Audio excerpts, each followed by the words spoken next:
Welcome to TMZ Live. So Hayden Panettiere's death was tragic, and the police say, at least so far, no foul play, no evidence of it.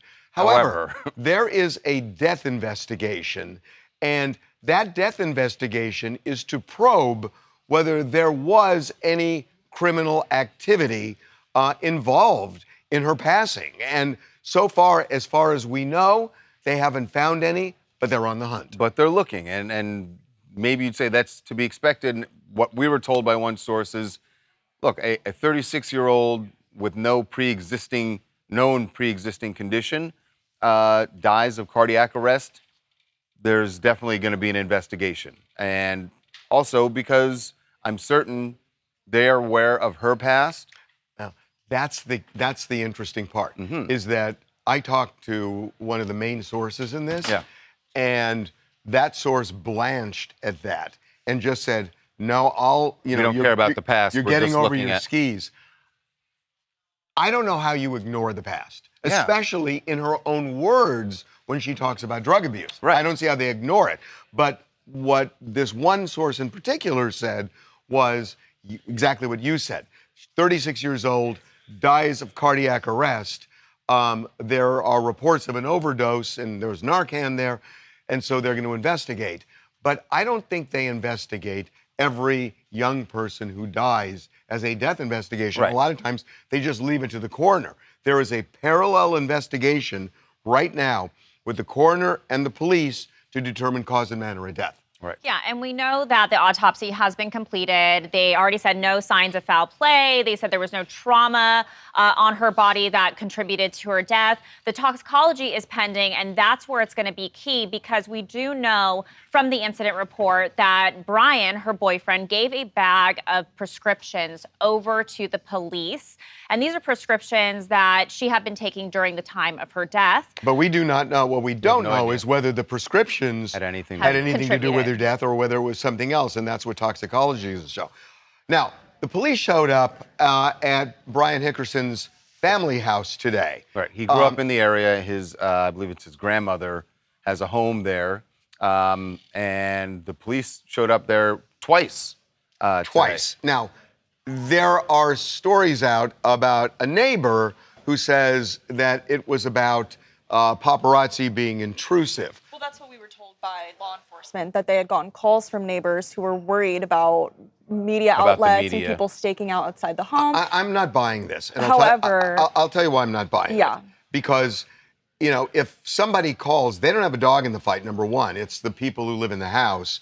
And number two, if there's something going on where there's that kind of intrusiveness, the police don't need to knock at the door. They deal with the people who are intruding, which would be members of the media. Right. Exactly. Unless and you tell them to skedaddle, but or you detain them or whatever. Skedaddle.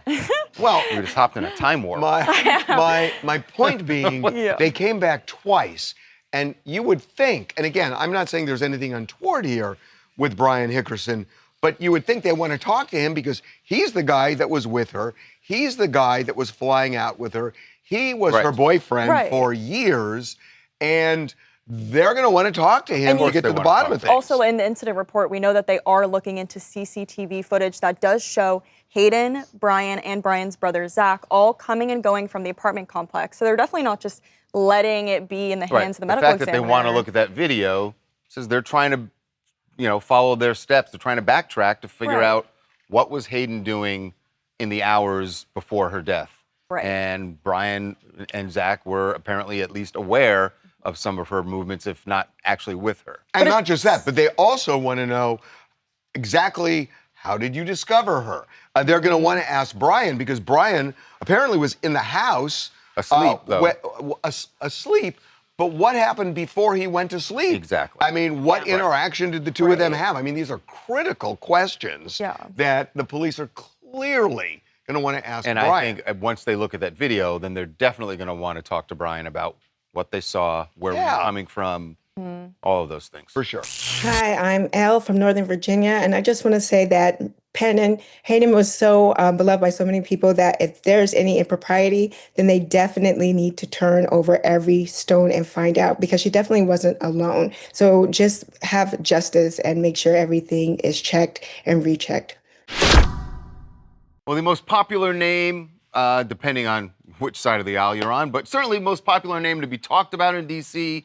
is Natalie Harp, the young woman who is President Trump's personal aide. You know that we played you the soundbite yesterday. John Ossoff, senator, was taking some shots at President Trump and said that all he wants to do is fly around the world with Natalie. Well, now there's some more details about Natalie's... And he took some heat for it. Yes, he took some heat because some people felt it was very misogynist of him to make that comment about Natalie.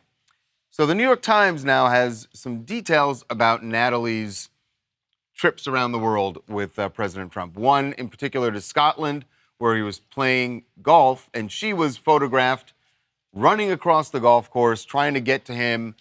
And they said that she wrote him a note afterward, a note that was very apologetic for her behavior. And she also said, I also am sorry if I was an embarrassment walking the course in Scotland, running. I want things to always be right between us. I also know I've been distracted all week, forgetting to eat throughout the days and even forgetting to sleep and only catching a couple hours at a time. With all my heart, Natalie. So, look, there are a lot of people who are and they're just saying this is weird. I mean, he took her on that plane, on that secret flight to England, and left Marco Rubio, the Secretary of State, on the decoy plane. But took Natalie. So everybody's talking about Natalie. So last night, CNN, Aaron Burnett had Natalie's brother on. And this pissed off some members of the Trump family in a big way. What do you think drew her to him? Definitely not her. Yeah.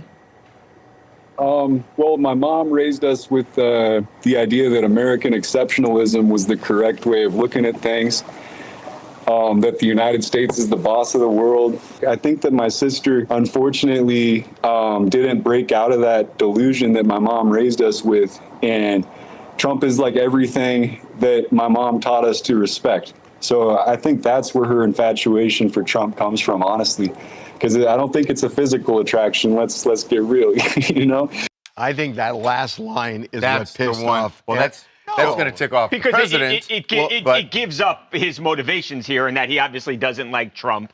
And this is just a cheap shot at his sister. Well, no, he said it's physically, not physically attractive.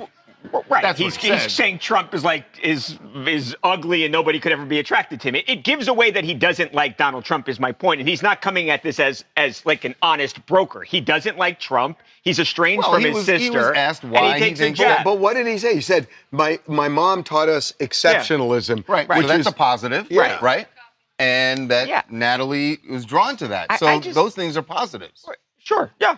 No, I don't. No argument here. You guys don't agree with me that you think this guy likes Donald Trump or this guy hates Donald Trump? What do you think? Probably not. Okay, you're right. Exactly. I don't know how he feels about Donald Trump. I can tell he does not like the fact that his sister is chasing him around and making her whole life about him. It's funny. What one person is chasing is the next person's aide to the most powerful man in the free world. Yeah, but being an aide, being an aide is one thing. It's a little strange. I wouldn't write that to him. Right, exactly. But this is her MO. She writes these affirmation letters to him all the time in notes. Right. It's when was weird. the last time you walked up to Harvey and said, "Hey, you're doing a great job"? Never. It's weird. I just want to tell you, I never want to let you down, and I love you. She credits him with saving her life. That's why, with the cancer years ago. No, so I get it. I agree. That's a bit strange. I'll give you that. So is it fair game for Ossoff to say what he said? No, because here's the thing with Ossoff. It's funny because Ossoff goes and he blasts Trump. You never heard a damn thing about his policy, how he's going to make this country or this, his state better. Nothing. He's talking about a politician. He talks about a politician who is not running and he does done. Hold your roll. Nothing. No, hold on. He's got nothing. The best thing he's got is Trump. No, I actually have read. And misogynistic and sexist comments. Go on. Do you know he has views on Israel? He has views on LGBTQ rights. I'd love to hear them. They're out there. They're very He did talk about that rally. He yes, did. Of course, the media, you know that wasn't the whole affordability, rally, He Mike. talks about, if you look at his record, he has views on pretty much every issue. That's great. I'd love to hear him because all I hear from that party is how bad Trump is. No, what you're hearing... Trump's Hitler. That's what I hear. What you're hearing is what Trump does, is he takes a soundbite that he knows the media is going to grab. You're blaming Trump for this? No, I'm just saying. No, I'm saying that Ossoff is doing the same thing that Trump does. Okay. Right. Hey, if he's got a policy, that's great. Chill. I love you. I never want to let you down. Jazari Quell from Lincoln, Nebraska. I believe everything that her brother said, and I found it particularly interesting that he talks about how their mom raised them to believe in American exceptionalism and how the United States is the boss of the world and how she never kind of shook that to like think for herself. But I do think this was her long game all along because she has a background in real estate and business. She says that's the world that she comes from. So I do believe that she was trying to get something out of this. You know, he talks about how he doesn't believe she is actually physically attracted to him. And she said that her first introduction into politics was in 2019, but he tells us that she was writing letters to President Bush during the Iraq War. I think it's just a weird obsession. And when you are working for the president, you are going to be a topic of conversation one way or the other. Coming up. Well, the murder trial of Keefe D, the man accused of masterminding the murder of Tupac Shakur, is going on in Vegas. I feel like maybe we have, not maybe, I think we do have the best correspondent throughout this trial. Real quickly, without saying who, because I know you're not going to do that, do you know who fired the shots? Be right back. Well, the murder trial of Keefe D, the man accused of masterminding the murder of Tupac Shakur, is going on in Vegas. And I feel like maybe we have, not maybe, I think we do have the best correspondent throughout this trial. Now, he's not actually sitting in the court, but he was sitting in the car. But he was sitting in the car that night and is very familiar with the details of this case. And he is watching what's going on. And that correspondent would be Suge Knight. We're going to get into the testimony as he's seen it. He's joining us once again. Suge Knight, welcome back to TMZ Live. I'm always here. I ain't gone. So you have to welcome me back. So you are our Cub reporter now.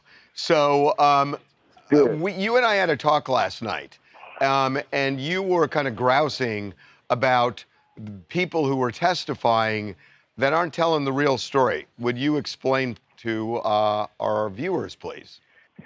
Oh, first of all, my opinion, Tupac was the most incredible person you can have as a friend, as a brother, and still today, his morals. And to have his trial made like it's a joke or like most people who talking didn't know Tupac, and they don't deserve to be in the same room with him. So if you're going to bring Tupac where people got to see his body after the autopsy, say certain things, and lie on the man, without doing nothing for the case. Number one, all these guys perjuring themselves on the oath. Number one, James never worked for me, never was head of security for me, and I can see he's a little bitter because Tupac put him on his pockets before. But the most important thing to this is that they're not coming in to get the truth. Everybody knows he's an FBI informant. Everybody knows he's a rat. So why we got to act like he's going to tell the truth? Don't Keefe D and James and Reggie, because you got to look at that's how they know each other. Those are connections. So when you look at it, it's just like Keefe D used his words, James used his own words. James did an interview on a podcast to say, hey, my baby mother. This call and your telephone number will be monitored and recorded. Baby mother's best friends. I'm not saying this. He already said it for the world to listen to. He said, Buffy came over and said, hey, I got $1 million to kill Tupac to kill Suge. Then later on, I said, okay. So James knew that, and he really from the hood, even though he was a kitchen crip for the most part of his life, why not tell us? Okay? The second thing is, don't get up there and guys say, well, I did this for death row, I did that for death row. You putting people on there who really didn't like Tupac, and Pac really didn't like him. Reggie Wright Jr. was fired. Tupac he had a letter typed out. He signed it and say he don't never want him doing security for him. He don't want around him. He never want to see him. He don't know him. But the security is garbage. And offered me at the end, that's the same guy, and didn't tell us, told all the securities they can't have guns. How is you doing security and you can't have guns? And after an incident, after I tell Frank to be on his radio and get at the man and say, send all the guys, send 10 more extra guys with guns for Tupac, they never did. Okay, that's very important. So hold on, I just want, you're saying that James McDonald, the guy who testified, said that he worked for Death Row Records, talked about what he saw that night. You're saying he did not work for you at all? No. Now, he might have been at the club hanging out trying to hustle people and not putting the guy down and nothing like that, but he's an informant. He didn't work for me. If he would worked for me, he would have had a Death Row chain. He would have had a ring. You would have seen him in pictures around us hanging out. No. No, that's interesting. Okay, look, we've only got a limited time, and you've only got a limited time because we can only talk to you for a certain amount of time. One other thing that's very important. It's time for a change. You have people who've been talking to me like Universal for doing a movie or documentary to get all the information from my side, because I am Death Row, to talk about Death Row. Now they want to do with Snoopy, which I'm going to sue them because you have a lawyer that David Kenner gave all my files to and gave it to him to use my stuff. So it's very important that people always, these guys at Universal who's trying to do these things at one-on-one, stop making people deal with street justice. We should be grown enough to deal with regular justice. So wait, are you saying you're going to sue Universal or you're going to sue Snoop? Well, Snoop is nobody, but I'm going to sue Universal for taking my personal stuff. That's like when you look at it, Harvey, how is it every company that's way worse than the Death Row catalog sells for $300 million, $400 million. They offer me $700 million, but then they go and get it for $25 million. The same people who did the default judgments against me.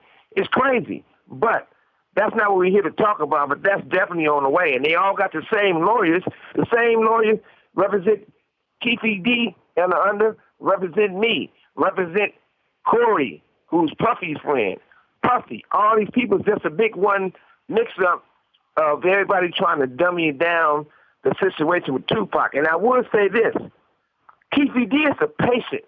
It's sort of sad for Keefe D because they're taking advantage of him because you can tell he's already slow. So at the end of the day... Well, but wait a minute. Are you saying that Keefe D did not orchestrate this? I'm having a hard time understanding. No. The thing is this: he didn't orchestrate nothing by himself, and everybody know that. But since he's sort of slow, he's a patient. No. But I'm talking about over the years when he said that he was behind the shooting of Tupac Shakur, that he got the gun and all that. The truth part about it is, they came to him, they paid him, but who paid him? Who assisted him? So you're saying he's not the mastermind, he's an underling. Yeah, and at the same time, when you look at the whole situation, right? If it's gonna be all the way across the board the right way, tell the truth across the board the right way. Just don't make one patient who's slow get taken advantage of. And like I said, I'm the guy in the car, and I never had nothing against Orlando Anderson because he never shot us. And at the same time, James said, "Hey, I show up at the club and parties, and you get the police report and the hospital report. I didn't go to no club. If you look at the X-rays, man, I thought it was a 45 bullet into my skull, but then Reggie Wright Jr. said, no, it was a Glock 40. Then I checked, it was a Glock 40. They know all this information because of the people involved in it. Just real quickly, Suge, we have 30 seconds left. Okay. I know you're not going to say who fired that shot or the shots that ultimately killed Tupac Shakur. Without saying who, because I know you're not going to do that, do you know who fired the shots? This call and your telephone number will be monitored and recorded. It's a fact who fired the shot. When I say shot, you got to remember, one car blocked his end from the front, and the other car blocked his end from the back. And the person who blocked his end from the back said he was taking directions from the guy who was his boss. And do you know who was in both cars? I mean, I'm not asking you for names because I know you're not going to say. Do you know who was involved in the shooting of your friend Tupac Shakur? Well, yeah, because at the end of the day, it was like this. You have 60 seconds remaining.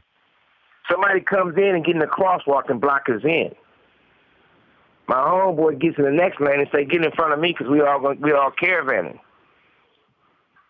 Frank pulls in behind us and blocks us in from the back. So now you can't get in the lane from the left, you can't get in the lane from the right, you can't move forward, you definitely blocked in. And everybody know this, everybody's seen this, but at the same time, they want to say nothing happened, and they've been knowing this since, what, 97, 98? But if We're almost out of time, Suge. I wouldn't have got violated. Yeah, time. All right, cool. You got 15 seconds.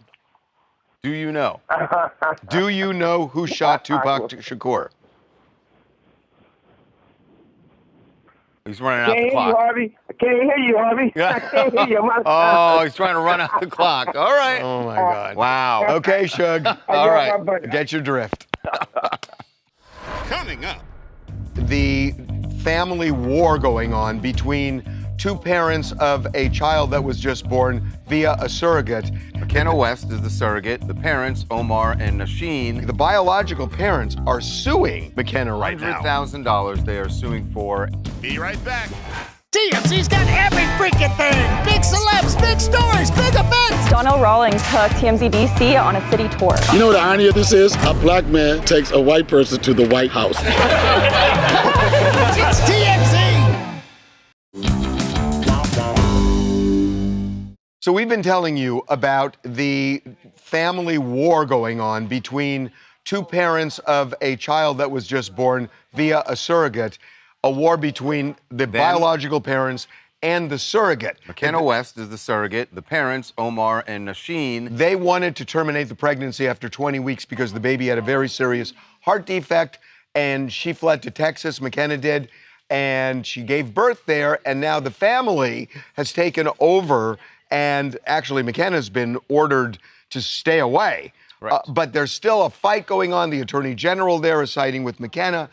The family, the biological parents, are suing McKenna right now. $100,000 they are suing for, and they say that she breached their contract, which has caused them, of course, there's mental anguish. By fleeing to Texas. And fleeing to Texas. But they say that the fact that the child had this heart defect, they had written into the contract with McKenna that up to a certain point, they could abort the fetus if there was some sort of defect. And they're saying the fact that she went ahead, had the child, fled to Texas is a complete breach of that contract. It's a breach of the contract. Right. And by the way, the damages could either be spelled out in the contract. It's called liquidated damages, where you just settle on an amount, or it could be their out-of-pocket expenses for going to Texas and doing all those other things that they've now had to do.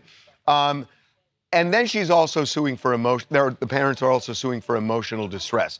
I don't think they're going to get emotional distress because McKenna's going to make a point that this was not the outrageous conduct. It may be a violation of the contract, but to get emotional distress, it has to be something really outrageous. McKenna's going to say, I just couldn't do it. Right. And I don't think that she'll get that, but she may be on the hook for damages from this contract, and this is still not resolved. Suit filed? The suit was filed in Alaska as a countersuit to McKenna's suit against them. So then now they're countersuing her, and also she's trying to get rid of the temporary restraining order. Yesterday we broke the story. She's claiming in Texas, I'm the legal mom. I should have every right to make medical decisions for the kid. A judge hasn't ruled on that yet, though. And it's unlikely, I think, although you never know what's going to happen. But look.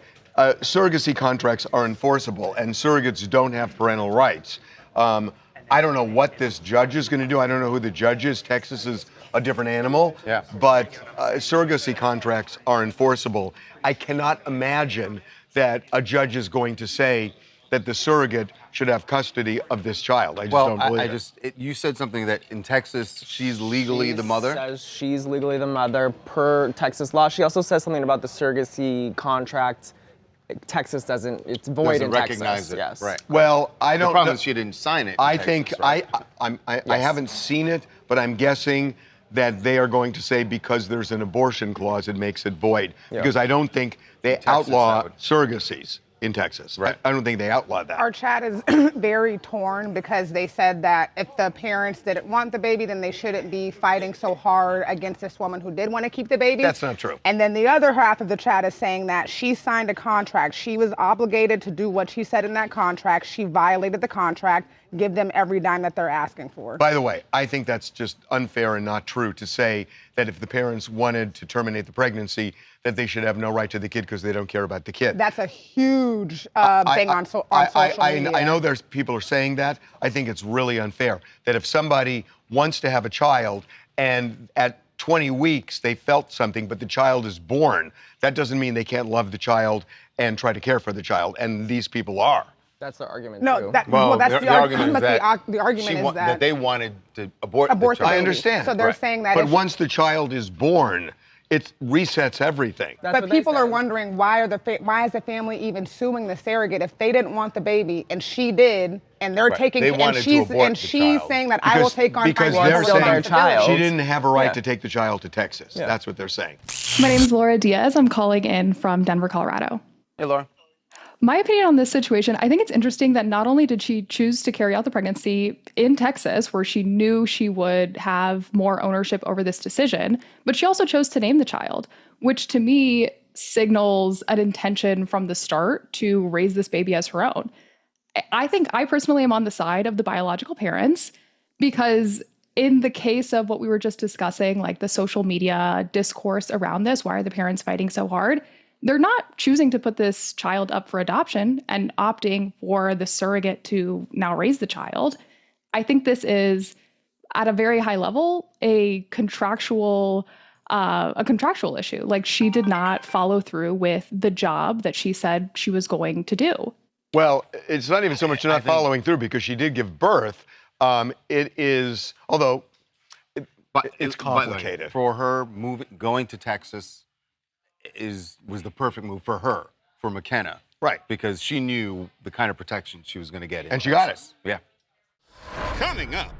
Without a doubt, the most anticipated video game release of the year, GTA 6. There's a division of the Army offering active duty members a 4-day pass just to play GTA 6 when it comes out. There's a catch. There's always a catch. Be right back. Welcome back to TMZ Live. Without a doubt, the most anticipated video game release of the year, GTA 6. Supposed to happen in November. And if you ever wanted a sign of a video game's popularity, this is it. There's a division of the Army, I believe they're based in Georgia, and they are offering active duty members a 4-day pass just to play GTA 6 when it comes out. You'll get 4 days off. You can play the game to your heart's content. There's you don't have to. There's a catch. There's always a catch, but some people may feel like it's worth it. The catch is, we'll give you those 4 days off, the Army has said, but you have to re-enlist for 2 more years on top of whatever you're already in for. Okay, so on the surface, it's bribery. I mean, that's what it kind of feels like. And you know, it's almost like you are taking advantage of somebody almost of unsound mind who would agree to something like that. But the reality is people have agreed to it. Yes, there are, one report says, I believe, 20 members of this division who have already accepted the offer. But here's the thing. We don't know. They gotta be people who would have re-enlisted. Who are going to re-enlist anyway? Yeah. I mean, yes, if you're going to re-enlist be. anyway, what do you mean they have to be? Because it's everybody wins. If people are going to re-enlist anyway, now they've got an incentive to do it. I guess the question is it an indecent proposal? Yes. That's what it comes down to. Yeah, I don't. They can accept it. That's fine. Everyone has their choice. Somebody who is so crazed at the moment that they've got to have Grand Theft Auto that they say, okay, I'll do it. And it's like all of a sudden you're in the Army for another 2 But years. here's what I don't understand. If you were going to have, you get days off anyway. So, all right, maybe you're getting Because they wanted the day it comes out. Well, yeah, That's they want the day it comes out. Look, it's also Oh, training too. I mean, there's a lot of different guns and there's a lot of different strategies in there. I'm going to argue that there's some good training in there also. And look, everybody the Army's thinking of this yes, as look, that, everybody's going to so be playing this game. Everybody's going to be playing this game. I guarantee you, we'll probably end up doing a story about how light traffic is around LA because so many people are at home playing this game. It's going to be insane. And if these folks are going to re-enlist anyway, why not give them a boost? And I wouldn't be surprised. If that's true that they were going to re-enlist anyway, fine. But if there's someone who just said, you know what, take 2 more years of my life, Army. I would represent them in court and say this was an adhesion contract, that he was not of sound mind, that you can't dangle that carrot because it's just the shiny object that makes somebody lose their life. And they would say, where's your client right now? And you'd have to say, well, he's at home playing GTA. He's at home playing GTA. Which just shows how demented he is. Our chat He would have been here, Your Honor. They say 4 days is not going to be worth 2 extra years, even if you were already going to enlist that 4 days for what? Well, if you were going to already enlist, you take it. Right, because then you're actually getting advantage. Then you get a bonus. But if you weren't going to already enlist, come to 11 and 11 or 11. Hi, I'm Demetrius. I'm from Indiana. Look, I get GTA 6 is fun, but it ain't that fun now, okay? The person who came up with that incentive needs to be locked up in jail. Okay, it's a complete scam. Anybody accepting that deal has lost their minds. I'm sorry. It does Absolutely feel not. like, by the way, you know who's probably cheering this more than anyone? Oh, Pete Hegseth. Pete Hegseth is 100%. yes, got him. Okay, stick around because we're about to show you something that just went down in the office. It is outrageous. It's almost as outrageous as the GTA 6 offer. Hey, Derek. He's in the kitchen getting Taco Bell. Is he really? Yes. Yeah, he is. Of course he is. Does he have a bag with him? No, What's in your hand? It's lunchtime. Huh? Taco Bell. How many? How many? Turn it around. It said one per. It said Derek, half per There's person. 2 in your hand. It said Check his one pockets. per Check his person. pockets. Why do you have 2? It's stuck together. Oh, Quesadillas stuck together. What do you? It said one per person. I didn't know. Look how thin they are. It's like leafing through a pamphlet. You all want to? No. Yes. Yes. Throw it. Yes, I do. Can you come over here? Can you please come over here? I don't want to. Can you please come? No, I do want one. No, you don't. Can you please come over here? She's gonna bring it to you. She's gonna bring it to you. Why are you making Amber do it? Why are you? What's the getting issue? greedy. He's got more on him. He's got more on him. That's why he doesn't want to come over. Check his pockets, man. Derek. Stop. That's why he doesn't want to come over. He's got. Look at him. You threw one at him? Oh my You God. can't do this. Derek. Can we cut I brought it back for him. I brought it Oh for my him. God, Derek. Amber's got one. This is ridiculous. Oh my God. This guy was trying to feed his whole family. You're trying to feed your family. his whole family. This is outrageous. Wow. This is outrageous. Can I swap it for the bean and cheese? This is why we have limits on the thing because of you. I'll swap it for the bean and cheese. We haven't gotten to eat, Derek. No, you can't do this. I was bringing it for Jason, who's my No, compatriot. no. No, he was not. He said you're a liar. And you threw this at Andrew because I to Jason. I hate this. Yeah, it says take You are the 1 or worst, 2. Take Derek. one. Take 2. And then why do you have 4? How'd you take 4? Well, allow me to explain. Here's the worst part. A lot of people haven't gotten here. I know, that's the thing. He doesn't Yes. Why did you throw that at Andrew? Oh, Andrew's one of the guys I bring it to. I just want. Well, we have catered. It is one of the guys I bring it to. Liar. You're a liar. Can we talk about the way he dresses now, or is that still off limits? Oh, these were stuck together. Who wants? No, absolutely not. His poor kids are gonna go hungry tonight. Would you do me a favor? Would you take this to the back? This is outrageous. Okay. It was for them. I was Go going in to your office. Go in your They room. clear. Go to your room. You can't ground Go me, to Dad. your room. Coming up. If you think you know what happened to Princess Diana back in 1997, think again because you don't. And using AI recreations, we get into some of the conspiracy theories that may have some weight. Be right back. So we have produced a show that's going to air on Fox tomorrow night, Thursday, 8 o'clock on Fox, called Celebrity Crime Scene, Princess Diana. And if you think you know what happened to Princess Diana back in 1997, think again, because you don't. And there is a lot that is very suspicious about this crash. And using AI recreations, we get into some of the conspiracy theories that may have some weight. Right, and we also get into one of those conspiracy theories being that that the royal family had something to do with sort of ordering this accident to happen, that they wanted to take out Diana. Why in the world would they want to do that? Well, we got into that as well. Mohammed Al Fayed, the father of Dodi Fayed, claims that Prince Philip ordered the murders of Dodi and Diana because they approached Mohammed and told him that Diana was pregnant with Dodi's Muslim baby. The high probability that the Al Fayed family was under some sort of surveillance by all sorts of intelligence services. There's a real good possibility they picked up the conversation between Mohammed Al Fayed and Dodi Al Fayed talking about the possibility that Princess Diana is pregnant and fed that back to the crown. If it happened, the heads of the royal household, the Queen and Prince Philip, but Prince Philip is known for his casual racism. So imagine King William would have a Muslim half-sibling, and if they truly believed that she was pregnant with Dodi Al Fayed's son or daughter, this was not going to play well with the royal family. All the more reason to embalm that body as quickly as they did and put a rest to this. Well, and also, there was a lot of animus that Prince Philip had toward Diana. Mm-hmm. It's been, heavily documented throughout Princess Diana and Prince Philip's history. Prince Philip was no fan of Princess Diana, especially after that Martin Bashir interview she did, where she aired all the royal family secrets. And I also want to say about this documentary, in terms of reconstructing this crash, nobody has done what we have done with this documentary to the extent that we have done it. We really take police reports, witness testimony to reconstruct this crash to the T. And I think this documentary, once it airs, is really going to move the needle in the discussion about her death. Yeah, and you're looking right there There's a at view this inside the recreation. tunnel that you just would not have been able to see before. Nobody's ever been able to see it, and we do it from multiple angles.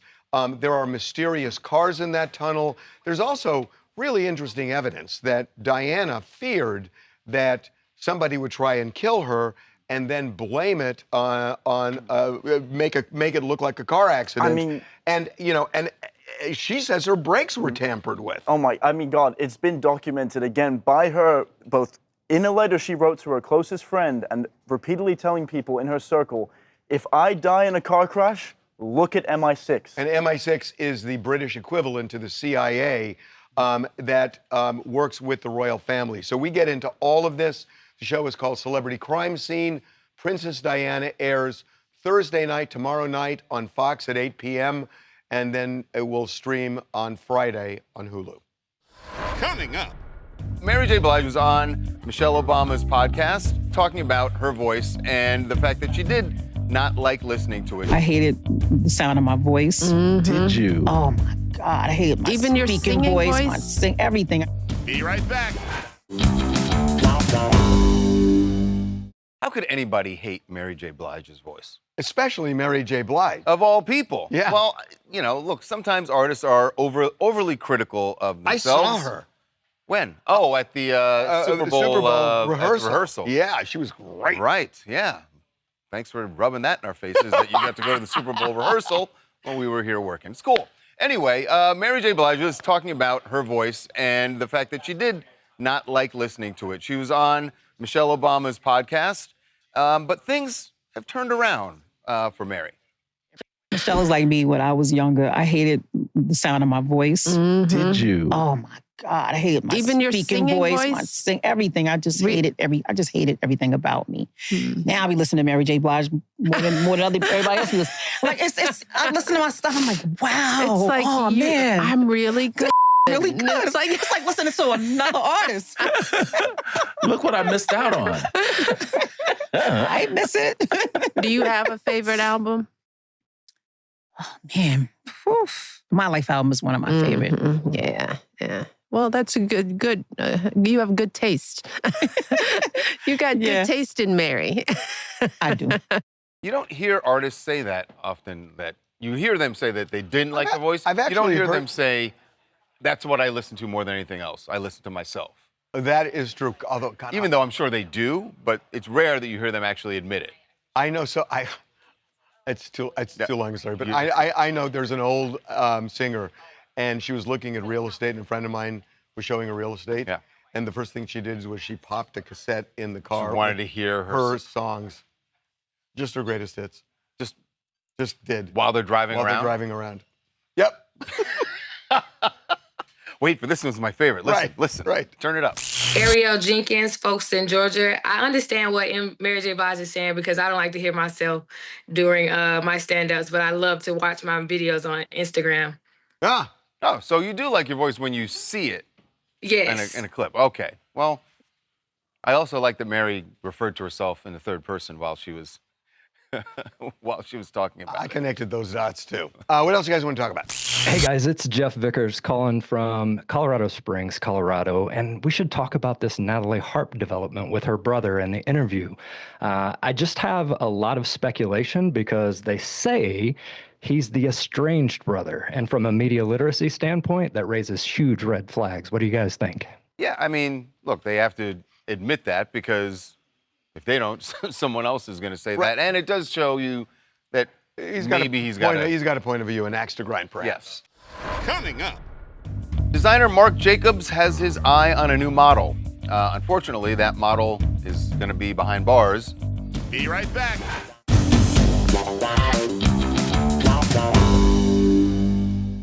Designer Marc Jacobs has his eye on a new model. Unfortunately, that model is going to be behind bars for a very, very, very long time. Not sure how long. Not sure, but a long time. We're talking about Luigi Mangione. This is what Marc Jacobs told Vanity Fair about Luigi's style in court. This is in a lie detector test they do. Winona Ryder, Lil' Kim, and Courtney Love all wore Marc Jacobs to their respective court trials. Yes.